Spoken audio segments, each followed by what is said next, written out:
Seja bem-vindo ao módulo 6, Mecanismos Cognitivos do Programa Especial de Nivelamento de Conhecimentos da Livre Business Design. Esse módulo tem por principal objetivo mostrar como nossa mente utiliza mecanismos para encontrar atalhos na resolução de problemas ou em decisões muito complexas. A premissa é que não temos a consciência, nem o conhecimento e nem o controle das interferências que sofremos por parte de nossa mente durante o processamento de decisões. Esse módulo complementa o quarto pilar cognitivo na escala de evolução de maturidade da plataforma Decision Making Design. Para você que está sendo apresentado aos pilares da plataforma Decision Making Design pela primeira vez, esse é o modelo mental que elaboramos para destacar a escala de maturidade que a Livre Business Design percorreu ao longo do desenvolvimento da plataforma.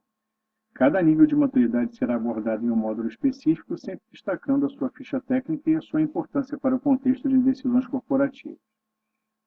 A ficha técnica desse módulo é valor agregado, respostas viáveis, problema perverso, desconhecimento dos mecanismos de interferência de nossa mente durante o processo de tomada de decisões, insight, atalhos mentais, foco, capacidade cognitiva. Vale lembrar que esse módulo dinâmica cognitiva foi subdividido em dois outros módulos, um módulo que trata de processos mentais e outro módulo que trata de mecanismos cognitivos. Esse módulo é um módulo que trata de mecanismos cognitivos, especificamente das heurísticas e vieses, de metáforas, de analogias, de mecanismos de defesa, de gatilhos mentais e de emoções. Realmente, desvendar os mistérios de nossa mente e cérebro representa um grande desafio para os amantes e cientistas da neurociência, psicologia cognitiva e economia do comportamento. Nos últimos anos, os estudos têm crescido em volume e resultados. Mecanismos cognitivos, especificamente, têm recebido uma enorme atenção por parte dos pesquisadores, cada vez mais interessados em entender a atuação da nossa mente e cérebro durante o processo de produção de decisões corporativas. Por definição, os mecanismos cognitivos são padrões de pensamento que sugestionam nossas escolhas e comportamentos, às vezes nos iludindo e nos levando a crer em uma falsa realidade, interferindo em nossa consciência e, portanto, em nossa capacidade lógica de julgamento. A verdade é que esses mecanismos são responsáveis por facilitar e proteger nosso cérebro de sobrecargas, complexidade e possíveis angústias provocadas por situações cotidianas de cunho emocional. O único problema é que eles não têm nenhum compromisso com a efetividade de suas soluções. Usualmente, não temos ciência da atuação dos mecanismos cognitivos, pois o processo é todo inconsciente. No entanto, se soubermos que eles existem, podemos, além de evitar cair nas suas armadilhas, utilizar sua capacidade cognitiva em nosso favor.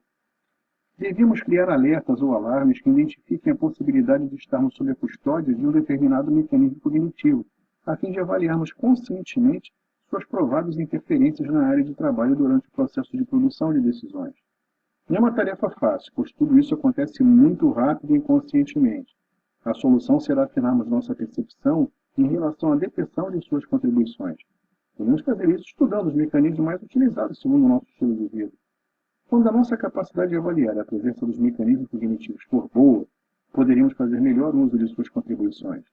Agora, vamos conhecer os mecanismos cognitivos mais populares e tentar lembrar-se de quais deles você provavelmente foi ou continua sendo vítima.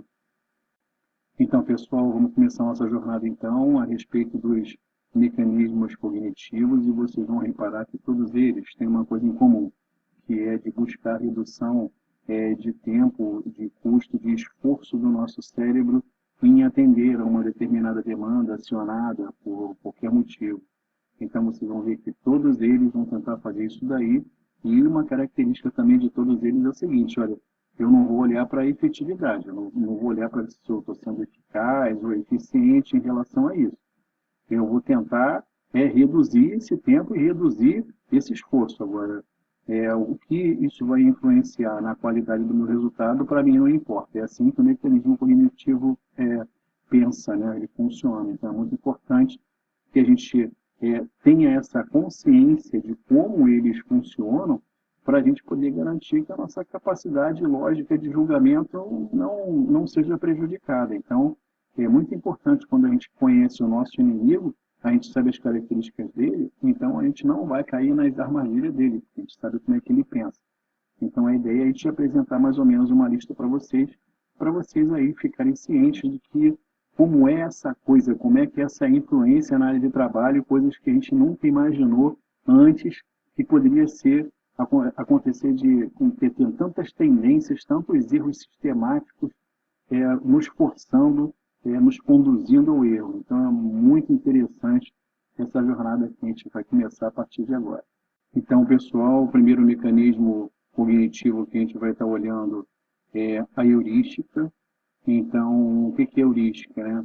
As heurísticas são regras práticas, atalhos ou modelos mentais utilizados pela mente humana para simplificar o processo de tomada de decisões. Só para vocês terem uma ideia aqui, vamos imaginar que a gente esteja contratando uma pessoa. E aí que você tem todos uns critérios, né? Uns critérios que você tem que, aquela pessoa tem que atender para que ela possa ser selecionada, né? Para atuar numa determinada função. Então você chega e tem todo aquele checklist para poder verificar, né? Para poder saber se a pessoa tem. Mas, de certa forma, você exerce um afeto que você não sabe explicar, é uma coisa subconsciente, que você gosta tanto daquela pessoa, você se simpatiza tanto com aquela pessoa que você esquece que ela tem que cumprir o resto daqueles critérios e você simplesmente esquece daquilo, acaba contratando só porque você sentiu alguma empatia com aquela pessoa, ela te lembra alguém, você gostou dela e esquece de todo o resto e resolveu contratar a si mesmo. Isso acontece muito. E é o que a gente chama de heurística de afeto. Mais tarde a gente vai estar trabalhando isso. Só para vocês entenderem, essas regras práticas, atalhos que a gente toma, é justamente isso. Às vezes a gente tem uma regra de leis e de critérios super complexos para poder seguir numa contratação e a gente acaba contratando sem esquecendo completamente de atender a isso daí, e jogando para o lado e confiando naquilo que a gente chama de sexto sentido. A minha intuição me levou a crer que essa pessoa é a pessoa ideal para o cargo. Isso aí baseado em nada, baseado simplesmente numa coisa que você também não sabe explicar. A heurística, na verdade, ela funciona dessa maneira. Às vezes ela pode produzir boas decisões, porque o que acontece? Chega algumas horas que algumas decisões que você tem que tomar, que você não pode demorar muito tempo para tomar aquela decisão. Então, se a gente for fazer do jeito mais racional possível, a gente pode seguir também um procedimento enorme que vai demorar muito tempo e a situação não te permite que você leve tal tempo. Então, você, na verdade, vai lançar mão de alguma heurística para que ela possa reduzir o tempo que você levaria normalmente e te ajudar, de alguma maneira, aí, a fazer um bom julgamento. Agora, sempre que estivermos falando de mecanismo cognitivo, lembrar que eles não se preocupam com a efetividade dos resultados. Então, é muito importante saber o que eles estão sugerindo e se você vai confiar ou não, ou se você não tem outra opção além de não confiar, ou de confiar. Às vezes a gente também está numa situação em que não tem tempo para você poder fazer as coisas e você tem que decidir. Então, vamos ver alguns exemplos de heurísticas. Aí eu já citei agora a heurística do afeto, isso é muito importante. Ela funciona assim com um julgamento de pessoas, julgamento de processos, julgamento de projetos. Por exemplo, você está vendo que um projeto está indo muito mal, mas aquele projeto, o objetivo dele, o produto que ele vai gerar, é uma coisa que você simpatiza, que você gostaria muito que acontecesse, então você acaba fazendo algum julgamento sobre esse projeto em função de algum interesse, e aí depois, na hora de explicar, você não sabe por que você fez isso, né? Você simplesmente fez.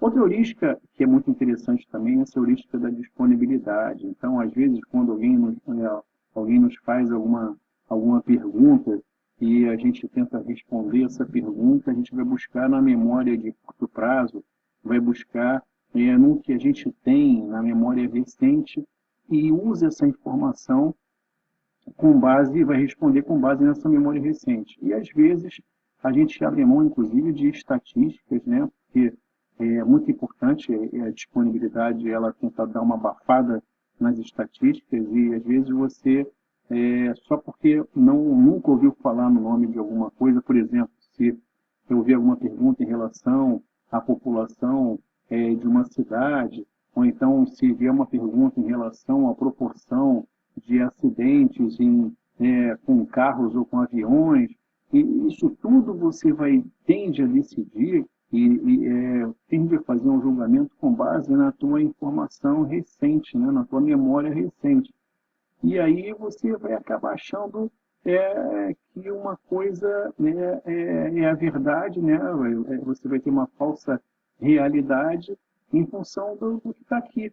Por exemplo, agora acabou de acontecer um acidente de avião, então na tua memória recente está um acidente de avião. Então, se houver alguma pergunta, algum questionamento em relação ao qual é a probabilidade maior de acontecer acidente, se é através do avião ou de carro, você vai acabar falando que é de avião, porque o avião está na sua memória recente. Na verdade, o carro ainda continua sendo um ambiente de transporte mais seguro do que o avião, né? Mas em função do que você tinha disponível lá, a mesma coisa em relação a políticos, né? Que você está no processo de eleição, vai tentar julgar alguém, vai tentar fazer o seu julgamento em função de escolher, né, exercer a sua opção de cidadão, e aí você tem simplesmente um político que você não conhece, que embora o plano o governo dele seja melhor, você vai acabar não escolhendo em função das informações do outro político que estão na sua memória recente.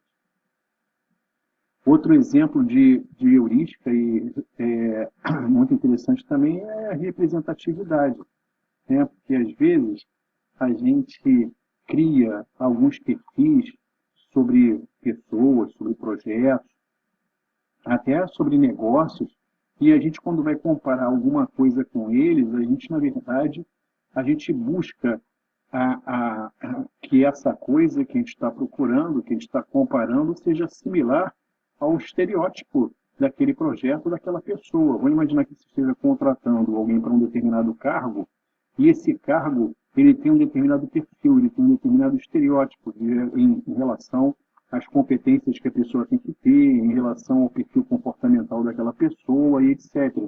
Então, o que você vai fazer? Vai buscar no candidato a similaridade do candidato com esse perfil e com essas competências que, na verdade, o cargo funcional está exigindo. Outra coisa interessante também em relação à ancoragem, né? A ancoragem é quando a gente estabelece assim uma referência inicial e tudo que é negociado, discutido durante o processo fica ali em torno daquela referência inicial. A gente vê muito isso em leilões, né, em aquisições, vendas de carro, avaliações, etc., em que são estabelecidos um valor inicial para a negociação. Você está vendendo um carro, está vendendo um carro por 80 mil, então, claro que todas as negociações vão surgir em torno dos 80 mil. Então, de 70 a 80, então ninguém vai dar mais, claro, mas vai estar ali no entorno dos 80 mil que você pediu. Então, a ancoragem é uma coisa bastante interessante, né? Em termos, no leilão a gente faz isso, etc. Também é uma maneira de você tornar as coisas mais simples, etc., sem ter que pesquisar, sem ter que fazer algum esforço complementar em relação ao julgamento que você vai fazer. Você simplesmente se baseou naquele valor e você acredita que se você ficar em torno dele, a coisa vai ser correta, né? O julgamento que você fizer vai ser correto. E nem sempre a coisa é assim, por isso a gente tem que tomar muito cuidado em relação a isso. Olá, pessoal. Antes de começar a falar sobre o próximo mecanismo cognitivo, eu queria ressaltar uma coisa muito importante. Vocês vão perceber que todo mecanismo cognitivo está associado a uma missão específica. Por exemplo, a missão da heurística, qual era? Era substituir, simplificar, criar um atalho para que as coisas se tornem mais simples para você poder decidir, né? As coisas possam ser feitas de uma maneira mais rápida e sem muito esforço do nosso cérebro. Então, a missão dela é essa daí. Agora nós vamos falar sobre o mecanismo cognitivo que se chama vieses. O que são os vieses? Vamos dar uma olhadinha nessa definição aqui. São tendências de pensar de certas maneiras que podem levar a desvios sistemáticos de lógica e a decisões irracionais. Isso é muito importante a gente perceber. Por exemplo, a gente a gente tem vários pensamentos errados e a gente aplica esses pensamentos errados nos nossos julgamentos. E, consequentemente, a gente também vai estar julgando mal. Muita gente já tentou explicar como isso acontece e a verdade é que eles não conseguem. Simplesmente a gente tem um pensamento errado, a gente não sabe como é que ele é formulado, não sabe de onde ele surge, enfim, é muito complicado tratar disso. Agora, já que a gente sabe da existência desses vieses, então a gente tem que identificar esses vieses, porque quando eles estiverem acontecendo, quando a gente sentir que está sob a custódia desses vieses, a gente pode tomar alguma decisão. A gente pelo menos, opa, peraí, eu estou tendo aquele pensamento errado. Isso é muito importante, porque se você não souber identificar, se você não tiver a consciência de que está tendo um pensamento errado, a coisa fica complicada. Então você pode fazer alguma coisa antes de soltar esse pensamento. Oh, estou pensando assim. Então, antes de soltar o teu julgamento, né, você, opa, peraí, isso aí é um viés. Deixa eu aqui conscientemente, deixa eu refletir sobre o que eu quero fazer e se eu quero realmente aplicar isso que está aparecendo um viés aqui ao meu julgamento. É muito importante, então, a gente complementar, a gente está apresentando aqui mais tarde uma lista de exemplos para vocês terem uma ideia, né, enriquecer o conhecimento de vocês, mas não esgotamos as dezenas de vieses que existem. Então, é muito interessante vocês formatarem aí um dicionário de vieses para que vocês possam identificá-los quando acontecer e aí estarem preparados para as suas armadilhas. Vamos dar uma olhadinha, então, aqui nos exemplos de vieses que a gente separou para vocês. Aqui estão alguns vieses, a gente não vai falar sobre todos eles, é claro, né? Vamos deixar alguns aqui para vocês poderem olhar e depois complementar aí com a pesquisa que vocês forem fazer. Vamos falar sobre alguns aqui, por exemplo, essa falácia do custo recuperável. Isso aqui é muito interessante, porque a gente vê isso no nosso dia a dia, por exemplo. Qualquer empresa que seja que trabalhe por projeto, já teve um projeto em que a gente já investiu naquele projeto um determinado valor, um determinado tempo, esforço, e de repente percebeu que aquele projeto realmente não vai vingar, ele não vai para frente. Mas alguma coisa dentro da gente faz a gente pensar assim, tipo, pô, já investi tanto, será que agora, depois de tanto tempo, eu vou abrir mão disso daí? Não, eu vou continuar. E você continua investindo naquilo mesmo, sabendo que aquilo ali não vai vingar. Então, é um pensamento errado, é um erro sistemático, sim, e a gente precisa, quando isso acontecer, falar o seguinte, não, olha, eu sei, peraí, esse projeto não vai para frente, eu sei que eu já gastei muito, mas eu vou gastar muito mais e não vai valer a pena lá no final. Vou tomar uma outra decisão. Então, é muito importante em relação a esse vez aqui, quando a gente identificar, a gente tem um julgamento correto, senão a gente ainda vai perder muito recurso operacional aí. Um outro viés que é muito importante, que a gente vê muito também, é esse viés de excesso de confiança, né? A gente superestima o nosso nível de habilidade em relação aos outros. E aí, de repente, a gente vai acabar influenciando a nossa capacidade de influenciar os resultados futuros. A gente não pode fazer assim, né? A gente tem que ter a confiança da gente, ela tem que ser baseada em fatos, baseada no que as pessoas vão estar falando para a gente, na participação de outras pessoas. A gente precisa ouvir o que as outras pessoas têm para falar. Essa postura, né, de você achar que você sabe tudo, é a última palavra, né, é o cara que é dono da verdade, sempre atrapalha, porque de repente alguém tinha uma boa ideia para dar, tinha uma sugestão para apresentar e acaba não fazendo porque fica intimidado com o teu excesso de confiança. Isso também acontece muito, isso é um pensamento errado. Então, o que eu quero passar para vocês aqui é isso.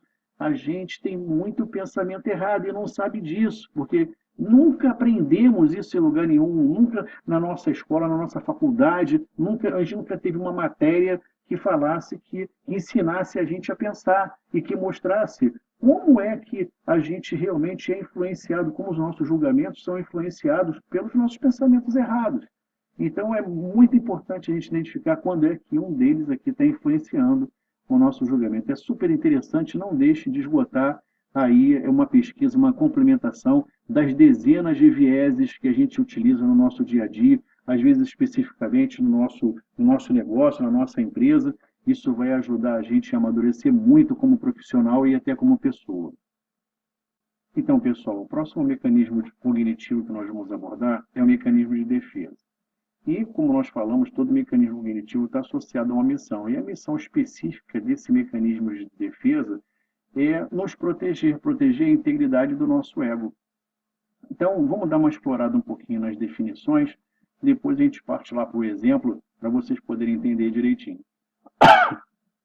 O mecanismo de defesa ou ajustamento designa em psicologia em geral e na teoria psicanalítica em particular as ações psicológicas que têm por finalidade reduzir qualquer manifestação que pode colocar em perigo a integridade do nosso ego, onde o indivíduo não consegue lidar com situações que por algum motivo considere ameaçadoras. E isso aqui é muito importante, porque às vezes a gente não percebe que a gente está respondendo, que a gente está reagindo a uma determinada situação que, porventura, pode deixar a gente angustiado, e quem, na verdade, está no controle disso daí é um dos nossos mecanismos de defesa, que está protegendo a integridade do nosso ego de uma maneira inconsciente, nós não estamos percebendo, e estamos simplesmente esboçando, reagindo em função desse mecanismo de defesa ter sido acionado. São processos inconscientes que permitem à mente encontrar uma solução para conflitos não resolvidos no nível de consciência.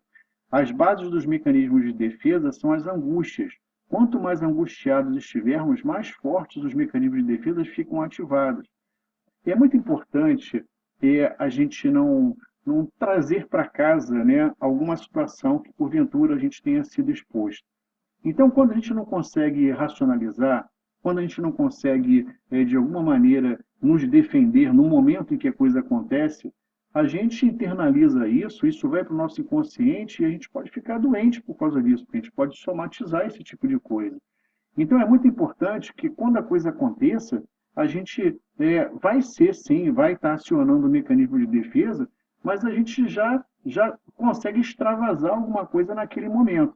Quando isso não acontece, aí a coisa fica complicada e a gente começa a tratar isso aí como uma doença. Então, é fundamental que a gente perceba, quando a gente está acionando o mecanismo de defesa, que a gente, quando é que a gente está colocando o nosso ego em perigo, a integridade do nosso ego em perigo. Porque quando isso acontecer, realmente a gente tem que reagir. Realmente a gente tem que evitar ficar angustiado, porque a angústia, dependendo da dose em que a gente vive isso daí, pode se tornar uma depressão, a gente pode ficar realmente doente por causa dessas coisas. Então, em função disso poder acontecer, dessa ameaça, desse perigo poder acontecer, é que existem os nossos mecanismos de defesa, que ajudam a gente a extravasar, ajuda a gente a colocar para fora alguma coisa que, porventura, tenha se tornado um fracasso, ou que a gente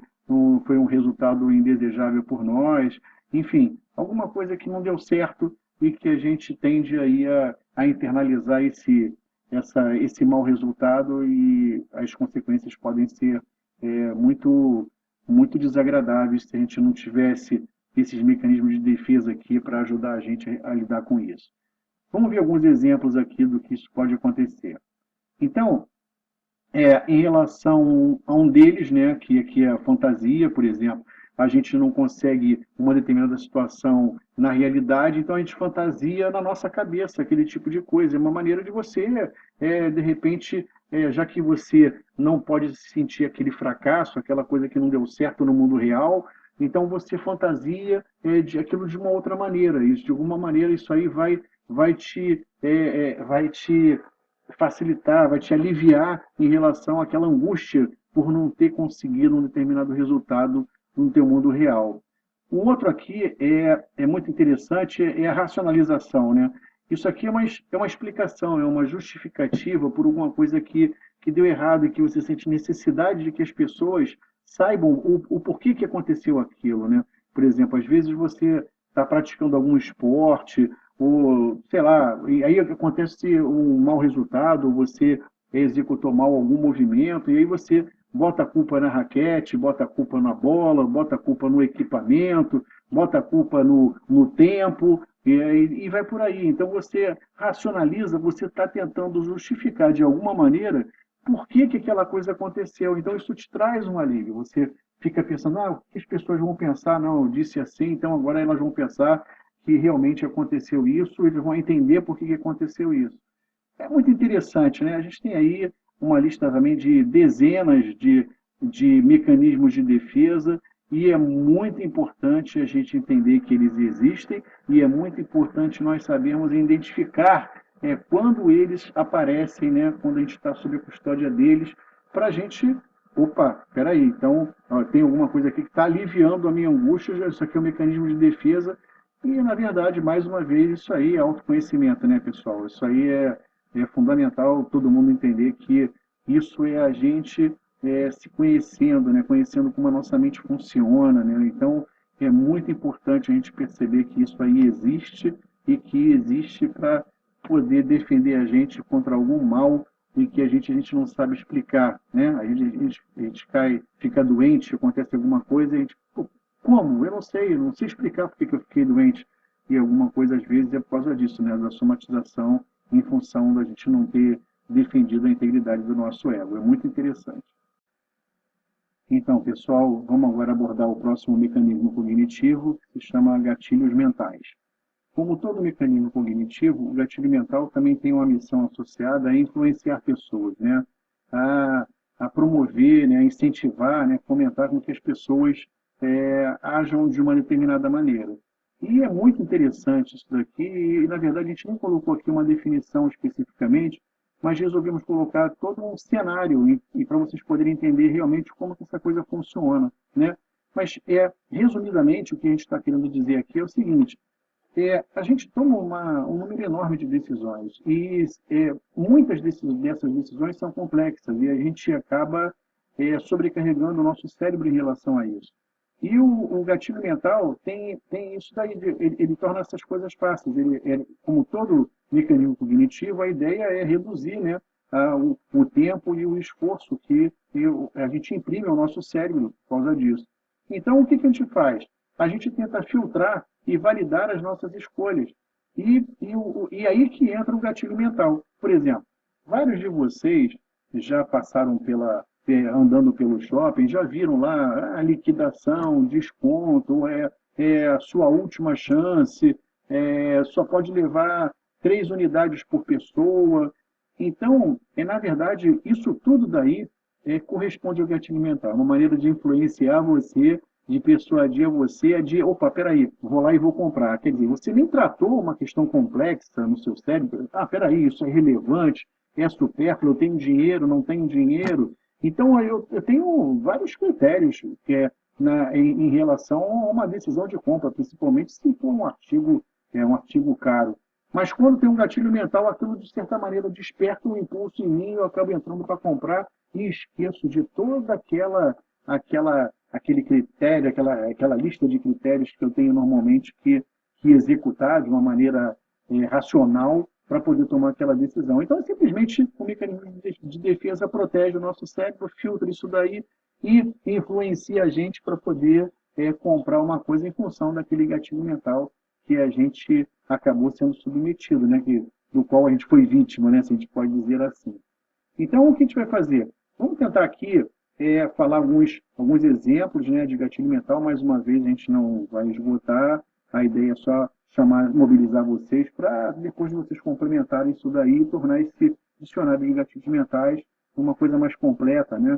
Para que vocês, sempre que acontecer um, possam identificar e aí sim, repara, ó, mais uma vez, isso é autoconhecimento, né? Isso é saber como é que a nossa mente funciona e tentar, de alguma maneira, assumir algum controle do que está acontecendo, não deixar o controle só na mão do nosso inconsciente. Vamos tentar assumir esse controle, mas para isso eu preciso identificar a situação em que aquele gatilho mental vai intervir e eu poder administrar isso da melhor maneira, né? A gente colocou alguns exemplos aqui, esse da curiosidade é muito legal, porque a gente acaba deixando sempre um ponto de interrogação na cabeça das pessoas e é como se a coisa não acabasse. Então, ela fica na memória recente das pessoas até ela preencher uma determinada lacuna. E o mesmo raciocínio você pode colocar na antecipação. Quantos de vocês já não viram aí algumas propagandas em que o fabricante coloca algumas coisas que você não pode identificar ainda qual é o produto, ainda não, ele não completa a mensagem, né? Não informa a mensagem completa e deixa assim você em stand-by lá na tua memória recente, assim, vem cá, e aí, já complementou essa informação? Quero saber o que é. Então, O cara aproveita a tua curiosidade para antecipar um lançamento e aí ele faz aquilo e deixa aquela lacuna para você preencher e fica te cozinhando em banho-maria até chegar a hora do lançamento e aí sim você teve aquilo na tua memória recente durante tanto tempo, então teve um posicionamento da marca na tua cabeça. Então é muito interessante isso daí, né? Uma maneira de influenciar você em relação a alguma coisa. São gatilhos mentais realmente muito poderosos, né? A mídia usa isso aí direto. Então, pessoal, é mais um aqui, que essa prova social também é importante. A gente coloca aqui que somos seres humanos, somos criaturas sociais, então é muito importante, né, olhar para o que as outras pessoas estão fazendo para determinarmos as nossas ações. Então, tem muito disso, né? Às vezes a gente está querendo influenciar um grupo, está querendo influenciar a comunidade, está querendo influenciar a família, de alguma maneira, e a gente precisa disso, né?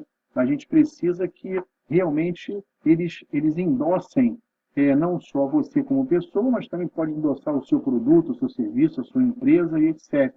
Então é muito importante esse gatilho mental de você fazer uma referência. Olha, aquelas pessoas estão usando o meu produto. Então aquela empresa está usando o meu produto ou o meu serviço. Então é uma referência que você dá, né? Ela trabalha aí com uma referência. Então, é muito interessante isso daí. E, aliás, toda a lista, né, de gatilhos mentais, cada um tem o seu apelo, cada um tem uma situação que pode ser aplicado. Mais uma vez, assim, não tem preço vocês conhecerem isso aqui de uma maneira mais profunda, a fim de se tornarem profissionais mais competitivos. Bem, pessoal, o próximo mecanismo cognitivo que nós vamos abordar é a emoção. E esse sim é um mecanismo cognitivo bastante complexo, porque, olha, nos traz muitos problemas às vezes. Por quê? Porque a emoção, na verdade, ela expressa uma relação com o meio ambiente. Então, ela se adapta ao que o meio ambiente está passando para ela. Ela vai interagir, nosso sistema sensorial vai estar percebendo o que o meio ambiente está demandando e ela vai reagir àquilo ali e se adaptar àquela situação. Mas o que é mais importante é que, como isso é feito inconscientemente, a gente não tem controle sobre isso. Então, às vezes, o nosso sistema sensorial percebe alguma coisa que pode gerar uma emoção de raiva, uma emoção de medo, uma emoção de tristeza e uma emoção de euforia. E, na verdade, aquilo ali já vazou, ou seja, a gente já está expressando aquela emoção. E como é que a gente percebe essa expressão da emoção? A gente pode perceber isso através da expressão corporal, da expressão verbal, no tom da voz, na linguagem que a gente está utilizando, no olhar que a gente tá emitindo.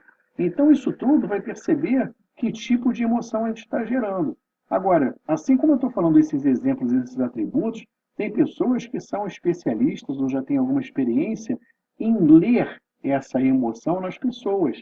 E isso às vezes é uma coisa ruim, porque se você às vezes está num processo de negociação, ou mesmo num relacionamento nosso do dia a dia, ou então mesmo no nosso relacionamento na nossa empresa, isso, às vezes é importante a gente controlar e não deixar o nosso interlocutor descobrir o que a gente está sentindo realmente, porque isso aí pode ser uma desvantagem competitiva para a gente. Mas o ponto que eu queria abordar é que quando a gente, por exemplo, pode perder o controle da emoção, a gente pode fazer coisa que venha a se arrepender para o resto da vida. Por exemplo, numa emoção de raiva, numa emoção de ciúme, por exemplo, uma emoção de que você realmente vai perder o controle, o que vai acontecer? Você vai estar agindo de uma maneira extremamente agressiva e você pode vir a se arrepender depois disso. Então, é muito importante que a gente saiba ler a emoção dos outros, mas que saiba também controlar as nossas emoções para que a gente possa ter um comportamento assim bastante exemplar, né? Quer seja na nossa vida pessoal ou na nossa vida profissional. É preciso que, em algum ponto, embora a emoção ela seja um produto do inconsciente, né? A gente não tem controle sobre isso, é muito importante a gente identificar quando essa emoção está tomando conta da gente, para que a gente possa emitir uma contra-ordem para a gente poder controlar essa emoção. Ou seja, se a gente, por estar percebendo no nosso meio ambiente alguma coisa que nos levou a um sentimento de raiva muito grande, se a gente resolver expressar esse sentimento de raiva, pode ser que a gente venha a se arrepender. Então, aí, conscientemente, a gente, opa, breca, ou não vou transmitir para ninguém que eu estou sentindo raiva, e vamos e seguir adiante e tal, e não vou deixar ninguém perceber como é que eu estou me sentindo. É, é, pessoal, assim, é um valor inestimável. Você saber ler a emoção nos outros e saber controlar a emoção em você é o que vai fazer a diferença aí na nossa vida profissional e na nossa vida pessoal. A seguir, a gente vai apresentar alguns exemplos de emoções, né? Por exemplo, o amor, o ódio, a coragem, o medo, a felicidade, a tristeza, a euforia. Claro que a gente não está esgotando todas as emoções que existem, vale a pena vocês pesquisarem, complementarem aqui no dicionário de emoções de vocês, mas algumas, porque são aquelas mais características que a gente percebe no dia a dia da gente, seja em casa, seja no trabalho, e aí é fundamental a gente poder aprender a ler essa emoção nos outros, e também é fundamental saber identificar como nós estamos nos sentindo em função de estar produzindo uma determinada emoção e exercer um controle sobre essa produção. Isso aí é fundamental e pode fazer a diferença para a gente. Vamos abordar agora um outro mecanismo cognitivo que se chama metáfora. A metáfora, conceitualmente, é uma figura de linguagem que produz sentidos figurados por meio de comparações implícitas. Ela pode dar um duplo sentido à frase. Também é um recurso expressivo.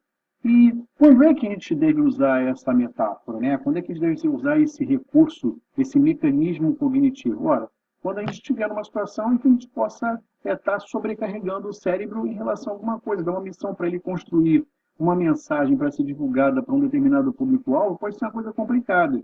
Então, aí entra em ação esse mecanismo cognitivo, quer dizer, a metáfora. O que ela faz?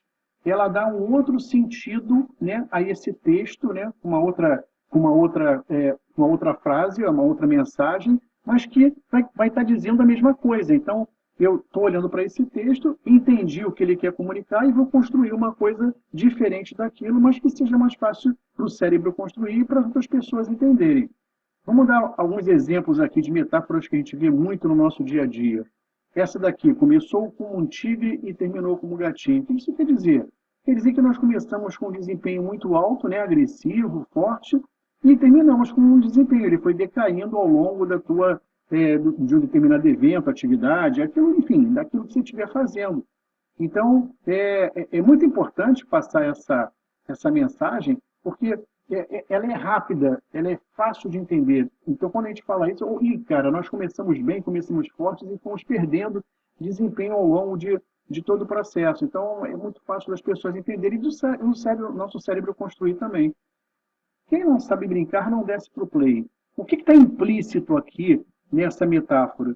Ora, está me dizendo que se a gente não souber se comportar em uma determinada situação, a gente não deve participar dela. Se a gente não entender direitinho as regras sociais de alguma coisa em que eu vou estar participando, então é preferível não participar. Então a coisa é bem clara. Olha, cara, se você não está entendendo o espírito da coisa, é melhor você não participar. É uma coisa bastante interessante, né? Ela tem um duplo sentido, mas passa exatamente a mensagem que a gente está querendo passar, não explorando, né? Não sobrecarregando o cérebro na construção de um texto mais elaborado, para dizer a mesma coisa. Por exemplo, nessa outra metáfora aqui, fulano só quer comer o filé. O que quer dizer? É que alguém só quer moleza, que não quer roer o osso, ele não quer pegar as coisas mais difíceis para depois chegar no filé e poder curtir. Não, ele quer ir direto para o filé, ele quer deixar um osso para alguém. Então, isso é o que está por trás, mas às vezes, essas coisas são difíceis de dizer. Então, o que acontece? Entra em ação esse mecanismo cognitivo que se chama metáfora e vai estar sugerindo uma construção desse tipo, de duplo sentido, para que a gente possa divulgar essa mensagem e as pessoas entenderem direitinho o que a gente quer dizer. Vamos falar de outra metáfora aqui. O cão que ladra não morde. O que está implícito aqui? Qual é o duplo sentido disso? É dizer que aqueles que falam muito acabam não fazendo nada. Aqueles que ameaçam, que dizem que vai fazer e que acontecer e acabam não fazendo. Então, é o que está por trás disso, né? Isso a gente vê muito no dia a dia. Então, quando a gente olhar e ver alguém falando que vai fazer, que vai acontecer, que fez isso, que fez aquilo e tal, assim, meio garganta, como o pessoal costuma dizer, é sinal de que, de repente, aquilo ali pode não ser verdade, que ele não vai fazer nada daquilo. Outra metáfora que a gente vê o pessoal utilizando muito é mais perdido do que cego em tiroteio. O que isso significa?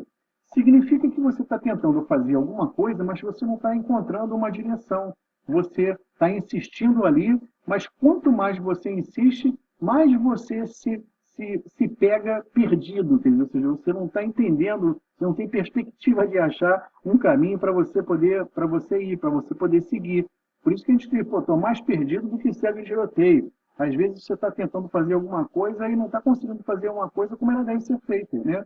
Então, normalmente, a gente procura alguém que saiba para perguntar como é que a gente deve fazer.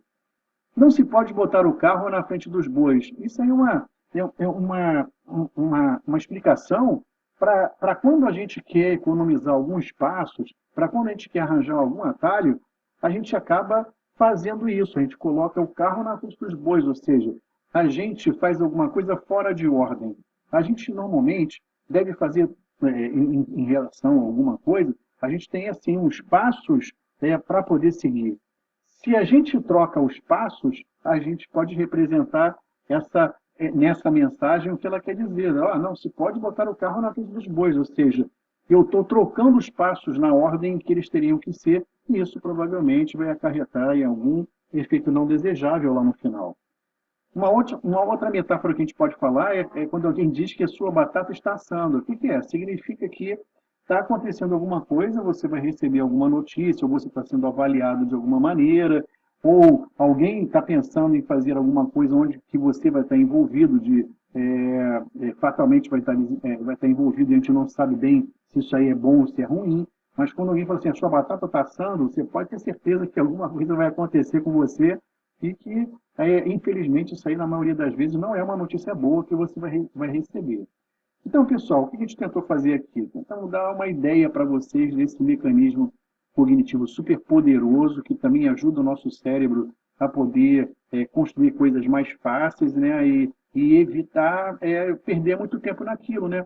Sempre buscando ser mais rápido para que você possa divulgar a mensagem que você quer para o seu público-alvo e que ele também tenha mais facilidade de entender aquilo que você quer dizer.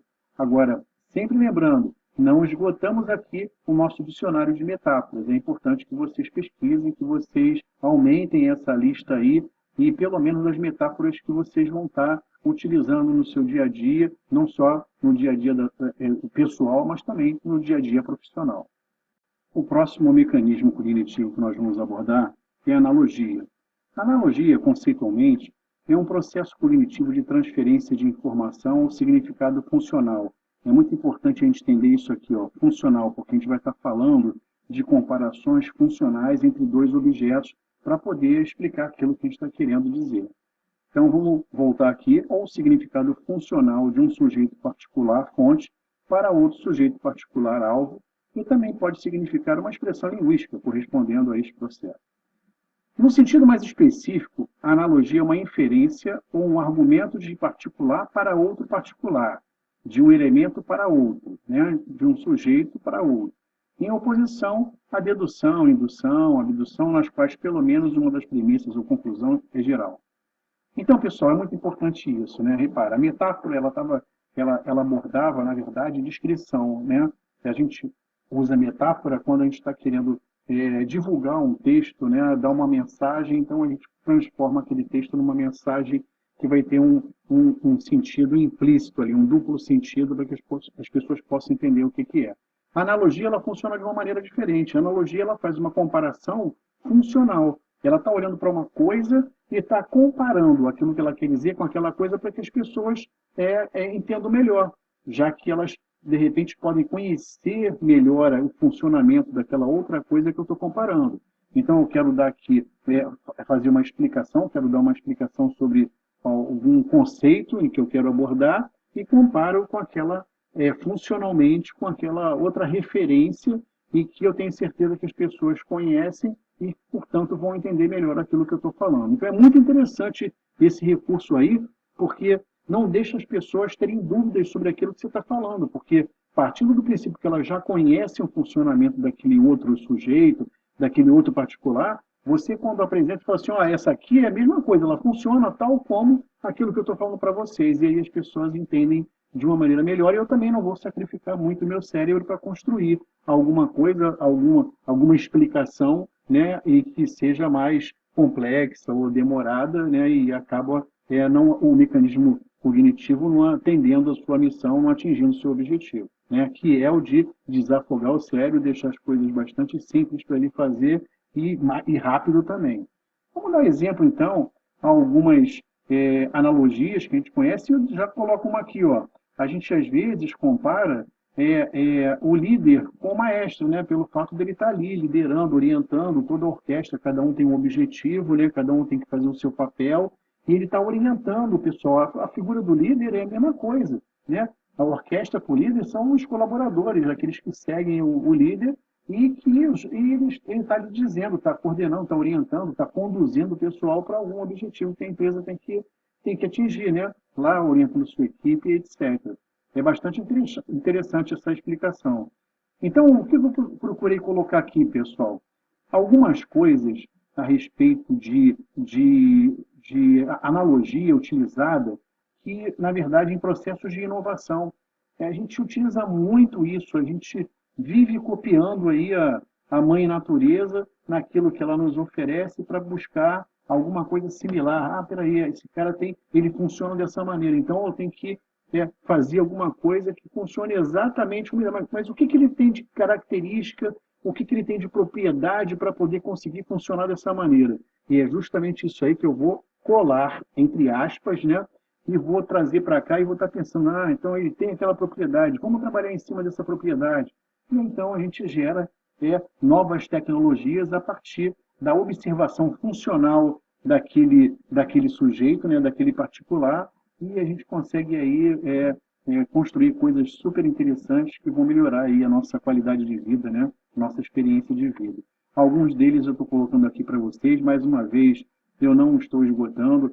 Por exemplo, tecnologia do trem-bala com pássaro martim pescador, que tem a ver com um som que o trem-bala emite quando ele quebra, né, a velocidade do som, é muito interessante.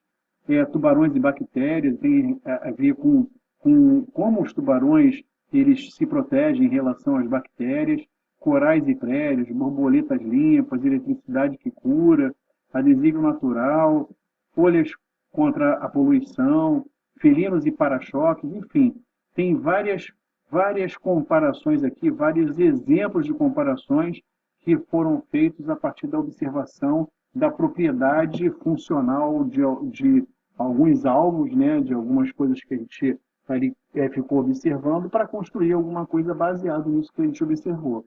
Dentro do nosso projeto mesmo, o que a gente está fazendo é isso. A gente, na verdade, está olhando para a arquitetura da mente humana e está tentando trazer, que esse é o que a gente chama de fonte, né? Para tentar trazer isso aí para a arquitetura da mente corporativa, que é o nosso alvo. Então, a gente está vendo as propriedades dessa arquitetura, o que ela tem de interessante, como é que ela funciona, para tentar estabelecer nessa arquitetura corporativa a mesma coisa.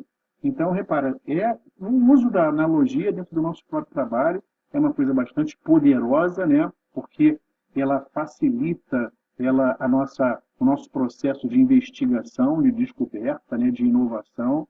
Então, é muito importante vocês estarem ligados aí nessas coisas que o pessoal está divulgando em termos de descoberta, e quando você vai olhar, na verdade, as pesquisas, né, os trabalhos em laboratórios, os experimentos, foram exatamente esse, olhar para alguma coisa, observar o método funcional, né, o processo funcional daquela coisa, e trazer os conhecimentos que vocês foram capazes, né, de abstrair, para então construir alguma tecnologia, algum produto, algum serviço que possa melhorar a nossa qualidade de vida. Mais uma vez, não esgotei, né, em termos do que existe em termos de analogia, mas isso aqui vai ser suficiente para despertar em vocês alguma curiosidade e motivação para que vocês possam complementar essa lista aí através de mais pesquisa, discussão com seus colegas, enfim. É sempre bom ter um dicionário de analogias bastante enriquecido Isso vai fazer de vocês, mais uma vez, né, profissionais melhores e pessoas melhores. O próximo mecanismo cognitivo que nós vamos abordar é o marcador somático. Na verdade, eu queria começar falando conceitualmente da definição deles aqui por baixo.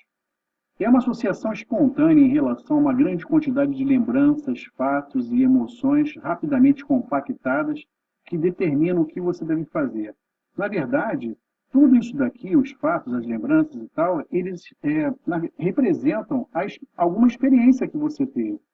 E eu quero reforçar bem esse conceito da experiência, porque ao longo de todo o nosso trabalho, a gente, volta e meia, bate com esse conceito, né? Que a experiência é a menor unidade, né? De carga de informação na nossa memória. Então, quando a gente quer recuperar alguma coisa, a gente recupera pela experiência. Quando a gente quer carregar alguma coisa, a gente carrega pela experiência. Então, é muito importante a gente entender o que é essa experiência. A experiência é o que eu vivi em um determinado evento, uma determinada situação, e eu guardo tudo aquilo que fez parte daquela experiência.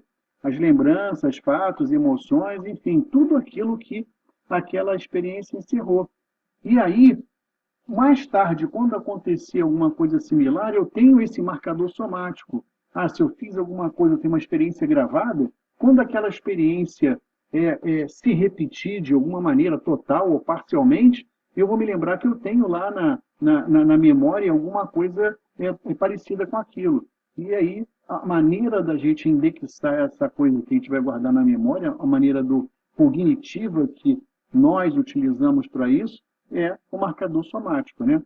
Na verdade, a hipótese do marcador somático foi sugerida pelo Antônio Damasio no livro O Erro de Descartes, propõe um mecanismo cujo processo emocional pode guiar ou influenciar o nosso comportamento, principalmente na tomada de decisão. Quando nós temos que fazer decisões complexas e incertas, mais uma vez tentando proteger o cérebro em relação a isso, os marcadores somáticos criados por um estímulo relevante são agregados para produzir uma rede de estado somático, ou seja, tudo aquilo que tem a ver com aquele marcador eu vou juntar e vou estar compactando de alguma maneira para direcionar para a nossa atenção, a fim de a gente obter mais vantagens no nosso processo de recuperação de informações, simplificando todo o processo de decisão. A verdade é que é muito importante a gente entender isso que acontece em termos de experiência no nosso dia a dia. Às vezes, como isso acontece de uma maneira inconsciente, né, a gente normalmente não se dá conta de que está acontecendo, a gente somente está vivendo a experiência, mas inconscientemente essa experiência está sendo percebida, né, de certa maneira, e está sendo carregada, gravada, né, com uma determinada referência para ela poder ser recuperada, e quando você fizer essa referência alguma outra vez posteriormente, ele sentir que tem alguma coisa similar em relação a isso, ele vai estar recuperando isso e já vai direcionar as coisas para a nossa área de trabalho, né, para a nossa atenção, né, a fim de que a gente possa descarregar um pouco a atividade cerebral. Então, é uma coisa bastante interessante. Então, vamos dar uma olhada em alguns exemplos aqui, para que todo mundo possa entender, e de alguns eventos, né?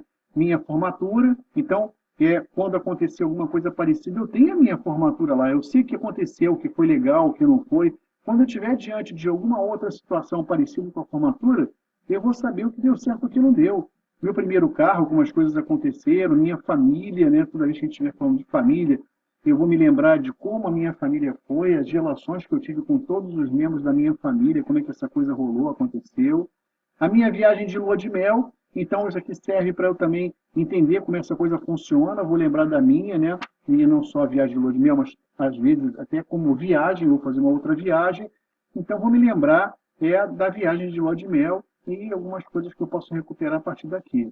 Um mergulho submarino, por exemplo, né, das dificuldades, dos desafios, dos riscos que eu corri quando eu fiz um mergulho submarino, e posso ter outras situações parecidas com essa, em que eu vou estar me lembrando como é que foi esse evento na minha vida, essa experiência aqui na minha vida.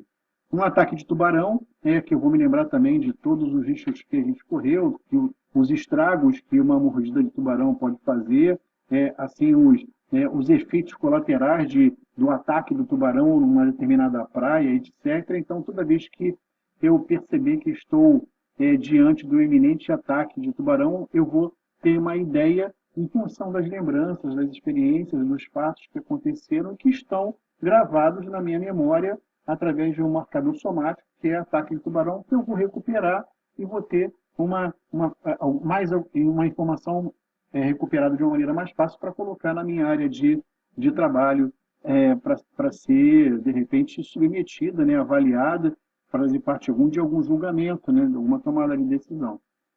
Outro exemplo são conquistas que eu posso ter feito nos negócios, né? Então, eu vou ter aqui também as minhas dificuldades, como elas aconteceram, por onde eu fui, que estratégia eu adotei. Então, aqui tem bastante coisa a respeito das experiências que eu tive em termos de conquistas que estão carregadas lá para serem recuperadas. Outra coisa em relação a montar meu negócio. Então, eu vou ter a experiência de ter montado o meu negócio e pode ser que eu vá me lembrar disso aqui várias vezes ao longo da minha vida, porque eu posso montar vários negócios. Então, eu vou ter aqui sempre os fatos que aconteceram, as dificuldades, né, os problemas que eu tive que resolver, as relações que eu tive que desenvolver também, manter, enfim. Tudo isso daqui é um exemplo de eventos, né, de marcadores somáticos que vão estar associados a várias coisas, a lembranças, as experiências, fatos, etc., que quando acontecia alguma coisa similar a esse marcador somático, a essas associações, eu vou estar recuperando essas informações de uma maneira mais rápida, né, aliviando o meu cérebro de tarefas bastante complexas, né, e incertas no nosso dia a dia. Mais uma vez, não esgotei aqui todos os meus exemplos de marcadores somáticos e aconselho realmente a vocês a aumentarem e enriquecer essa lista aqui desse teu dicionário de marcadores somáticos para que vocês possam aí estar se conhecendo melhor, né? E agora eu gostaria de colocar uma coisa que é muito importante, que eu ainda não falei isso em nenhuma abordagem, mas eu acho que é muito importante.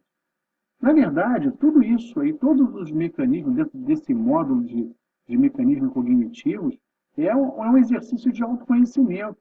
A gente, na verdade, está refletindo sobre como a gente funciona, como a nossa mente funciona. E é muito importante a gente saber como é que a nossa mente funciona, para que a gente possa tomar decisões melhores, para que a gente possa aí viver mais facilmente, né, diante dos desafios que a vida nos oferece, né, nos disponibiliza. Então, muita gente não sabe, não tem ideia de como a nossa mente processa várias dessas situações que a gente está tendo a oportunidade de abordar aqui. Por isso, é muito importante um estudo complementar. Por isso, é muito importante vocês estarem sempre enriquecendo um dicionário de marcador somático, que cada dia que você fizer alguma inclusão em qualquer dos dicionários que eu disse até agora, você vai estar somando pontos no seu autoconhecimento. Você vai ficar cada vez mais seguro, você vai ter cada vez mais controle sobre os julgamentos que você vai ter a oportunidade de fazer. O próximo mecanismo cognitivo que nós vamos abordar é a mensagem subliminar. A mensagem subliminar é alguma coisa que está abaixo do nosso nível de percepção consciente e que só pode ser detectada pela mente subconsciente ou pela mente pré-consciente. O que significa? Significa que a gente vai estar lidando com coisas, com desafio de ler coisas que não estão escritas, né? Perceber coisas que estão ausentes num determinado ambiente, escutar coisas que não foram ditas, enfim, a gente de alguma maneira vai olhar para a mensagem e vai estar olhando aquela mensagem e tem alguma coisa naquelas entrelinhas e que a gente precisa descobrir o que é.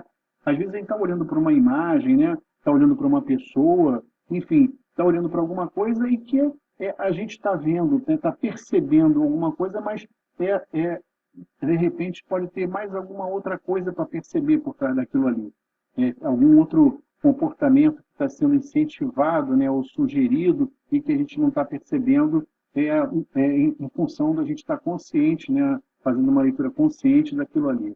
Uma coisa que é muito normal acontecer a leitura, a gente passar uma mensagem subliminar através dos nossos hábitos, através das nossas preferências em termos de roupa, de vestuário, de nossas preferências em termos de bens de consumo, né? Então, quando a gente defende um determinado hábito, ou então tem um determinado perfil, na verdade, a gente está passando uma mensagem subliminar, né? Quem está lendo o nosso perfil está tendo a impressão, alguma impressão, está percebendo alguma impressão daquele nosso conjunto ali, de como eu me visto, de como de qual é o meu carro, o que eu fumo, e etc. E a propaganda, ela, na verdade, ela trabalha muito em cima disso. Ela trabalha na montagem de pessoas, né, com esses perfis, né, que ela quer divulgar, que ela quer fazer com que os consumidores se associem, né, percebam e se associem. Então, ela constrói esse estereótipo aí de alguma coisa que ela quer divulgar, que ela quer alguma coisa que ela seja forte na propaganda e começa a trabalhar com as mensagens que esse estereótipo vai estar passando para os consumidores. É muito interessante isso aí, a publicidade e propaganda já perceberam da força que isso aí exerce sobre os consumidores e é uma coisa que a gente utiliza bastante no nosso dia a dia. Mais uma vez, vamos deixar aqui alguns exemplos, né? Eu estou dando aqui exemplos de uma imagem que o pessoal está vendo, qual é a percepção que eles estão tendo em relação a cada imagem, qual é o objetivo, né, do que está se querendo, do experimento que a gente está fazendo aqui, e qual é a mensagem subliminar que a gente pode perceber que está ocorrendo nisso daqui.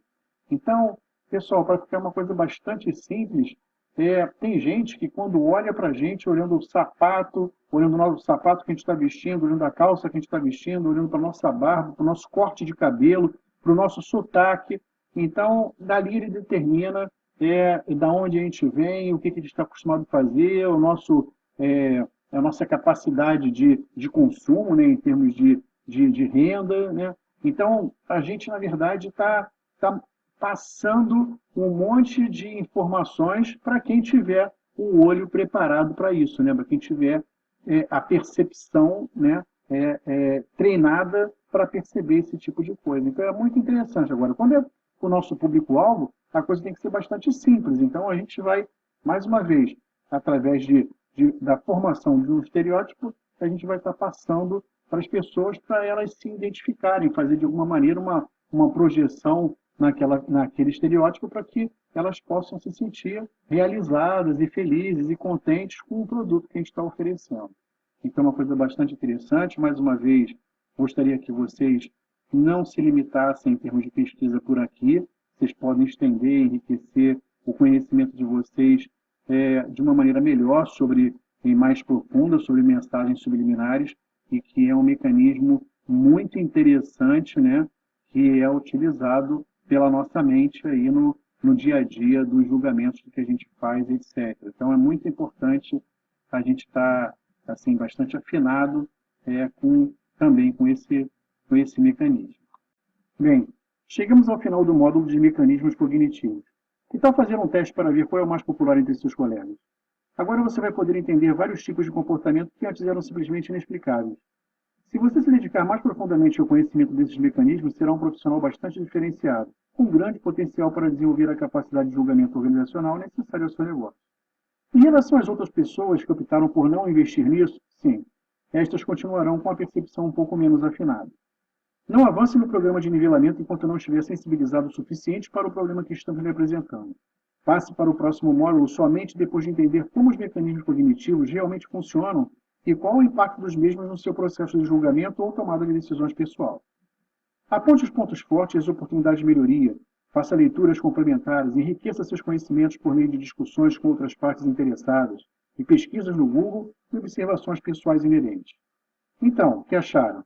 Até agora resolvemos vários problemas perversos. Talvez fosse interessante uma pequena reflexão. Olha que interessante.